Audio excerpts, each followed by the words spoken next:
to cut a big event short, because this is how we end up with Cheshire Police, in effect, tampering with evidence and fabricating evidence and lying in court and perverting the course of justice and contempt of court proceedings. It's like a massive escalate.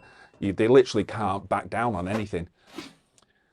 So I've then got one officer behind me and 3 in front. Then all of a sudden, they've all got the body worn videos on. So I was going to say about the body cams. With the body cams? Yes. This is recent. So we've recently had a court case about it, which I can talk about, because it's about to talk about it on social media as well, because it helps people. So they've all got the body cams on, and I've got, so in effect, I've got her phone in my hand, left hand, and I've got iPad in my right hand.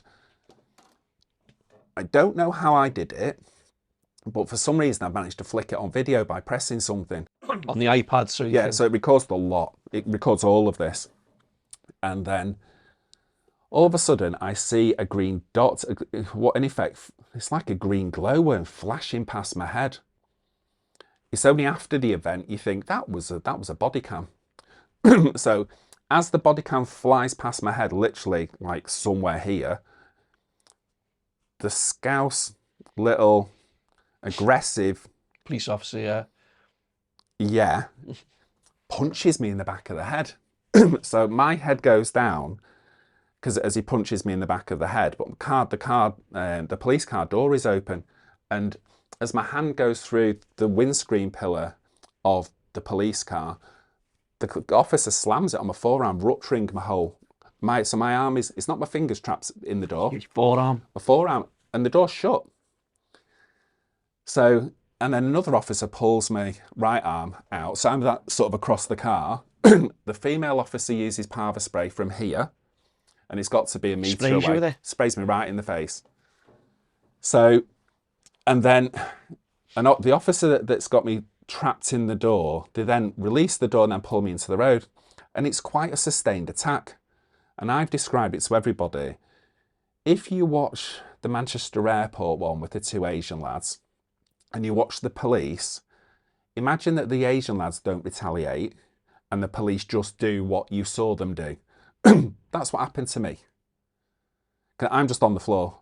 And at the point where Your neighbours and all stuff is because there's a commotion. It's pitch black. It is genuinely pitch black, and I'm in the road.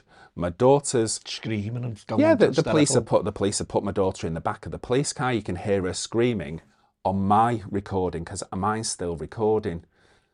So, but then a police officer after the event, which I've seen, so I've got more of a sequence because of what I've seen from body worn video.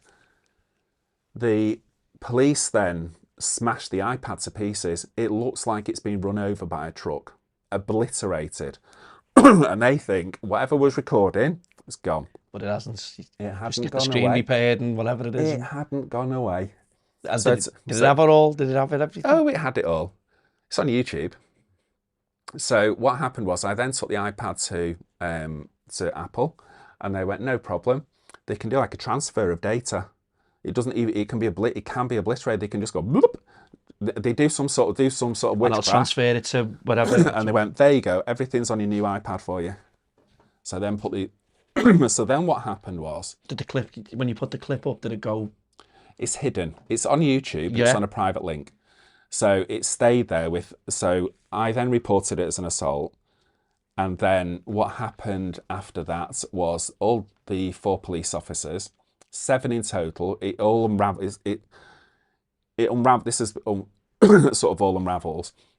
The police officers then sort of, you take your body worn video camera, you take it back to the police station, it downloads, and it's what's called a master file. But what the police do is they take evidential clips off it. Master file stays the same, and you can get an audit record of who went on and what and took what. But there's logs for that though when you go on shift and stuff, isn't there? Yeah. So it's called an audit record. So the police then all make statements to say, I've assaulted an emergency worker. That was the charge we're trying to. Yeah. So they then go along that route. So that takes us. That's arrest number 2. In effect, I've been arrested on Saturday night. I've come home on the Monday morning. Monday night, I've been assaulted. I've been arrested again. I was bleeding out of my legs. I was bleeding. I was covered in bruises. This forearm muscle was purple.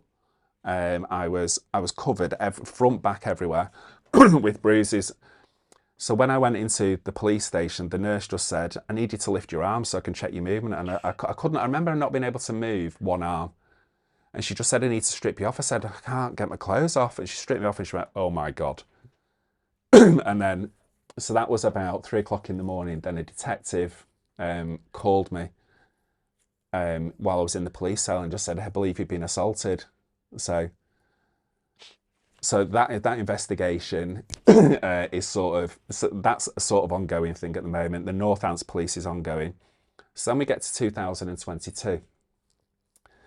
I take my eldest daughter to London, so it's June 2022. We're only on number 3 out of 20 now. I'm trying to be as quick as I can. Yeah. So we get to, it's the Queen's Jubilee, 70th Jubilee. It's the pageant on the Saturday through Westminster. It's the party on the Saturday night where the Queen doesn't attend on Saturday night, she does on the Sunday. Rod Stewart's there and it's everyone, it's just brilliant. It's chock-a-block. So we're down Saturday night, Sunday, come home Sunday night. But in the meantime, at the end of 2021, Nick Adderley, the Chief Constable, the one that got sacked for being a fraudster, they're pretending he was in the Royal Navy. He was in the Falklands. He said he was in the Falklands and he was like it was a gunner and all sorts of weird stuff. When in fact, he was actually at school in Manchester at the time. And his wife grassed it. I think it was his wife that grassed him up. I'm not sure which wife it was, but yeah. But he had a few. I believe he did. He has, like his personalities, he's got a few. And then he used to work for Cheshire Police. So he was that's where he started his crooked career off. I mean, they should have known he was lying about his age and his naval career. They should have vetted him then and realised. You would think, obviously, today, with the vet and stuff like that. So we get to 2022. I'm trying to give it in a sequence. So Brianna gets brutally murdered. Yeah. It's not 2023. She's 2023. That's why I was trying to get the sequence right. So June 2022. This is arrest number 3, and it's the only arrest in that year. Go to see the Queen, coming back. So Nick Adderley on Twitter goes mental at me because I'm telling everybody about what his office has done. Yeah. And he does a tweet, and you can Google it, and it comes up. If you Google my name and Nick Adderley, it comes up. So he says, get a solicitor, report, make a complaint to the IOPC, make a complaint to professional standards. So that is what I do.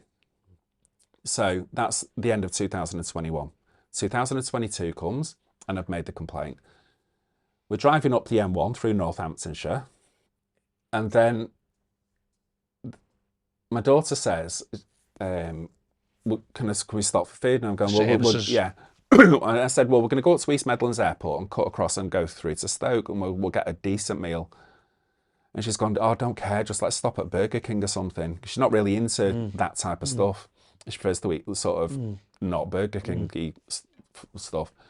So we just managed to get this sort of M6 junction, and we pull off at M1 Services, Junction 1 Moto. And we have a Burger King, and we come out, and I'm walking up, we're both walking up to the back of the car. I open the driver's door, she opens the passenger door. Yeah. And then all of a sudden the car is swamped. We both think that there was like a Volvo 4x4 that hits the back of our car. We think it hits the back of the car because it was just such a shock. And then, so I open the door, and then all of a sudden, a firearms officer has got a firearm next to my right temple. My daughter stood literally here on the other side of the roof and says, stop or I'll discharge it. Right. So I'm then arrested because a Warrington Borough Council employee has made a false allegation of kidnap. And this is how it carries on. A kidnapping your daughter again? So I've abducted her once, now I've kidnapped her. And then, so I'm arrested, and then I'm taken to, so you've got Northamptonshire Police have come out of Northamptonshire, we're now in Warwickshire. So it's all a mess because Warwickshire Police have had to come as well. Yeah, because it's gone into a different county and Yeah. stuff like that. Yeah, So, yeah. so we've got firearms units from Northamptonshire Police swarming. There's drug there everywhere.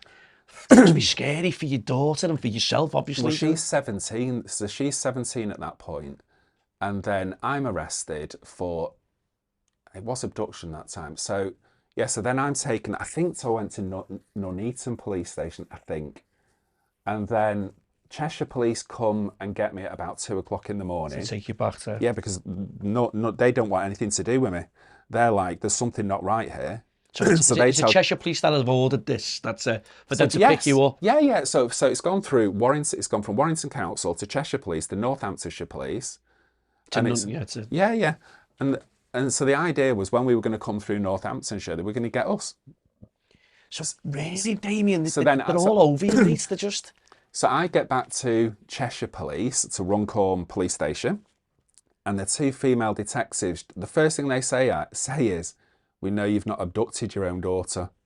They know it's a malicious, but so from the first one, the second one, we're now on arrest 3, which is why and then what Northamptonshire, so this sort of ends Northamptonshire Police is because they don't arrest me again.